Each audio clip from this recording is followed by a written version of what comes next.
Swastiastu. Perkenalkan, nama saya Putunya Purnami Dewi dengan NIM 2211031101 dari kelas 4D PGSD. Nah, pada kesempatan kali ini di sini saya akan jelaskan yaitu LKPD yang telah saya buat, yaitu tentang perkembangbiakan tumbuhan. Nah, pada slide selanjutnya yaitu ada tentang tujuan pembelajaran. Di sini dapat menjelaskan yaitu mengenai pengertian tumbuhan. Kedua, mendeskripsikan atau mengamati perkembangbiakan tumbuhan. Di sini saya akan praktikum tentang perkecambahan kacang hijau. Pada slide selanjutnya yaitu di sini ada petunjuk dari LKPD. Selanjutnya yaitu di sini ada lembar kerja peserta didik atau LKPD yang terdiri dari atas nama, kelas, nomor absen. Nah, di sini saya ambil itu kelas 4. Temanya tumbuhan dan subtemanya tentang perkembangbiakan tumbuhan. Nah, di sini peserta didik diajak ayo membaca, yaitu mengenai pengertian perkembangbiakan tumbuhan dan perkembangbiakan tumbuhan perkecambahan kacang hijau. Yaitu lembar kerja peserta didik. Di sini peserta didik diajak untuk mencoba atau mengamati dari praktikum perkecambahan tentang perkecambahan kacang hijau. Baik, pada selanjutnya di sini peserta didik diajak untuk praktikum atau mencoba dan langsung mengamati yaitu tentang perkecambahan kacang hijau. Nah, pada praktikum kali ini di sini sudah ada bahan dan alatnya. Yang pertama itu ada penggaris atau mistar. Yang kedua ada air secukupnya. Yang ketiga ada tanah yang sudah dimasukkan ke dalam 2 gelas. Yang pastinya ada biji kacang hijau. Nah, langkah pertama itu masukkan tanah ke dalam gelas. Nah, tanah ini sudah masuk ke dalam gelas, 2 gelas. Yang kedua itu siram tanah dengan air secukupnya.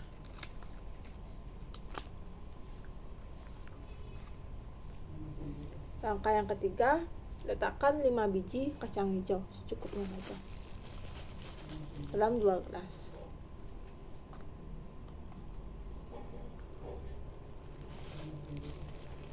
Nah, yang keempat tuh kita bisa tutup kembali biji yang sudah dimasukkan dalam tanah menggunakan tanah. Jadi di sini saya tidak perlu lagi menutupnya dengan tanah. Nah, yang kelima itu kita dapat mengamati dan catat pertumbuhan dalam tabel. Nah, bagaimana sih perkembangannya dalam hari pertama sampai di hari ke-7.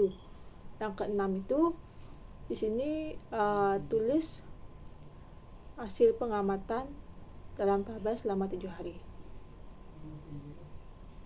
Nah, sebelumnya di sini kita menggunakan 2, yaitu perkecambahan kacang hijau yang terkena sinar matahari dan tidak terkena sinar matahari. Jadi di sini kita membuat 2 tabel.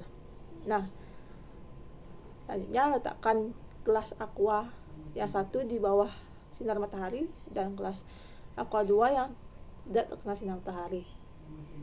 Jadi nanti hasilnya kita lihat selama 7 hari bagaimana sih perkembangannya. Nah, di sini sudah 7 hari perkembangan dari perkecambahan kacang hijau.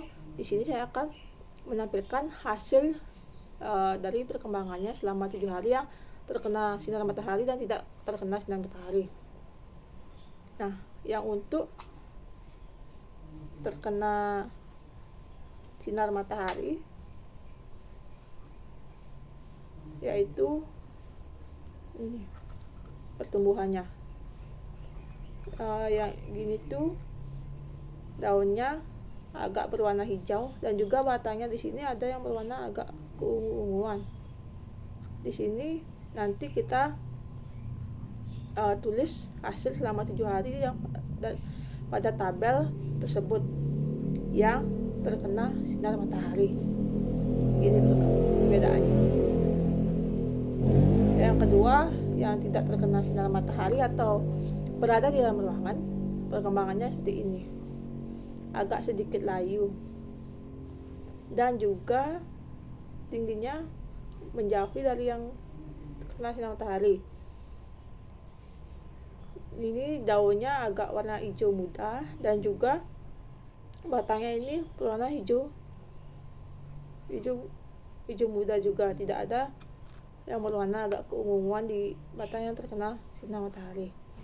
Nah, setelah kita melakukan praktikum yaitu tentang pertumbuhan perkecambahan biji kacang hijau yang telah kita lakukan selama 7 hari, di sini kita harus mengamati pertumbuhan kacang hijau yang terkena sinar matahari dan tidak terkena sinar matahari. Nah, peserta didik di sini diajak untuk mengisi tabel yang sudah disediakan di LKPD.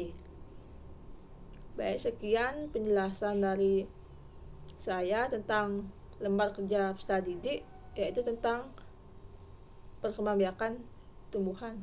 Baik, sekian. Saya dengan Pratama Santi. Om Santi Santi Santi Om.